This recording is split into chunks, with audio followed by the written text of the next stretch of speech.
All right, everyone. More party schism within the Democrats right now as Pelosi comes out and is basically dismissive of Cortez. See, Alexandria Ocasio-Cortez, because all the limelight was on her and a lot of it was artificial, it was like basically a hype campaign. It's the sort of thing you see among like the popular kids in a college or something.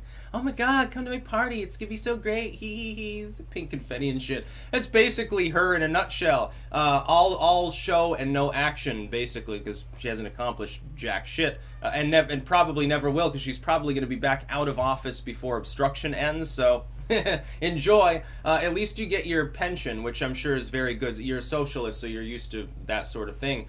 But Pelosi, the de facto leader of the Democratic Party, it's like Tom Perez, he doesn't do anything, so Pelosi's basically left to do whatever she wants. She controls the House.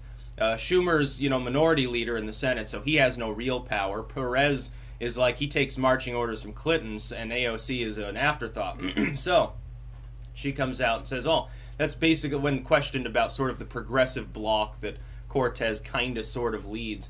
She's like, well, that's like 5 people, so, basically fuck it. And that's the proper way to respond to these people. Look, the fact that there were a block of individuals that managed to get into those positions was largely commercially built. That is, it was an actual, campaign behind the scenes in order to create like a cult of personality style mini political movement in some of these vulnerable formerly uncontested districts. This is pointed out by multiple people.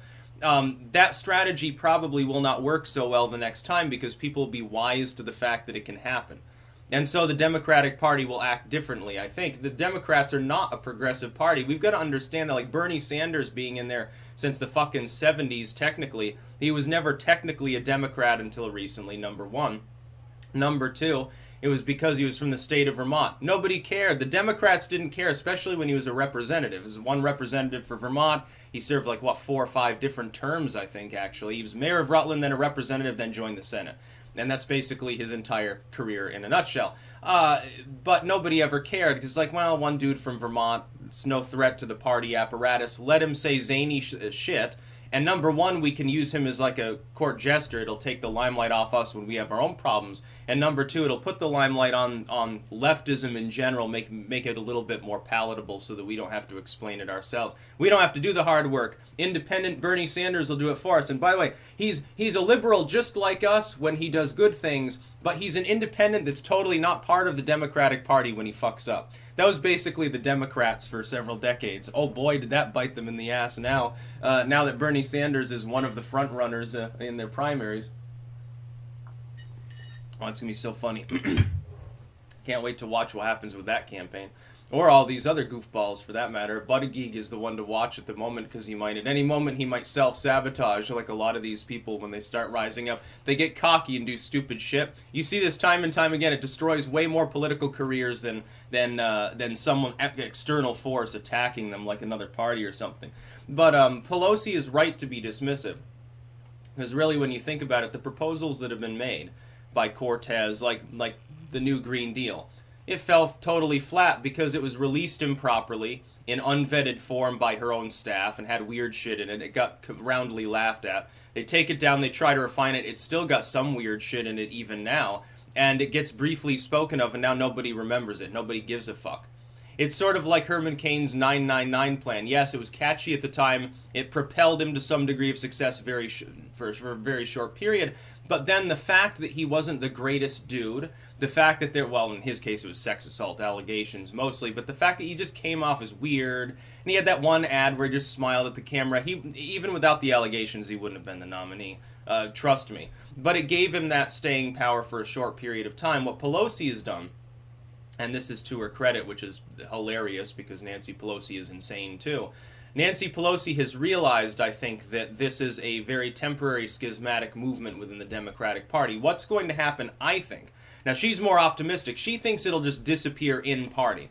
I don't think so. The social alienation that caused the rise of that small leftist bloc is still there. So they get to maintain their composure and maintain their presence to some degree and be a thorn in their side probably for the near future. What I think happens is that in 2020, if the Democrats aren't exceptionally careful, and so far they're being totally not careful, they lose the election, probably by a bigger electoral margin than in 2016. They might lose control of the House again. They probably are not going to fare well in the Senate at this point. Originally, it looked like the Republicans might, face losing that, but I don't know if that's going to happen. What they've done is box themselves in. They're simply obstructing, and they're running on "We're not Trump." That's their entire platform. And then you've got some weirdos like Bernie Sanders presenting an actual platform, but it's a far-left platform that's unpalatable to most Americans. A poll of Democratic voters says Bernie Sanders' idea is pretty good. Yeah, well, no shit, dude. If you say, hey, do you want free health care? Most people are going to say yes. If you say, hey, do you want a doubled tax rate? Most of them are going to say no. That's right now, he's being largely unchallenged by this because the Democrats have silently agreed not to attack each other too much before the debates, number one. And number two, Trump is just sitting back and letting them handle one another at the moment. There are so many candidates, he doesn't want to interfere. He probably wants some of the more popular ones knocked off, so he's going to sit back and let, Buttigieg and Beto and stuff go all in and try to attack the people at the top and knock them out of the way and see what happens. It is wise to do that. Nancy Pelosi, though, is technically right. Like, laughing at someone, some people are like, they were using the Gandhi quote, like, first they ignore you, then they laugh at you and stuff, and then you win, to describe AOC, and they were acting like I was being too dismissive, like, oh my god, this is a real threat, like, she's going to become president or something. No, trust me. Because you skipped the ignoring them part. Nobody ever ignored her. She was front page news for weeks anyway, even when she was campaigning. Nobody ignored her, they just laughed at her. You skipped a step there. That's the sign the person's simply a fucking joker. That's basically what the progressive bloc within the Democratic Party is. Bernie Sanders is basically the de facto ringleader other than AOC, and they don't seem to be, 100% getting along either. And Bernie Sanders is an old man who's not going to be around much longer. He's not going to have a political position. He's getting up towards 80 years old, dude. It's only a matter of time. All these Bernie Sanders fanboys are very, very funny to me indeed. That's about all. Peace out.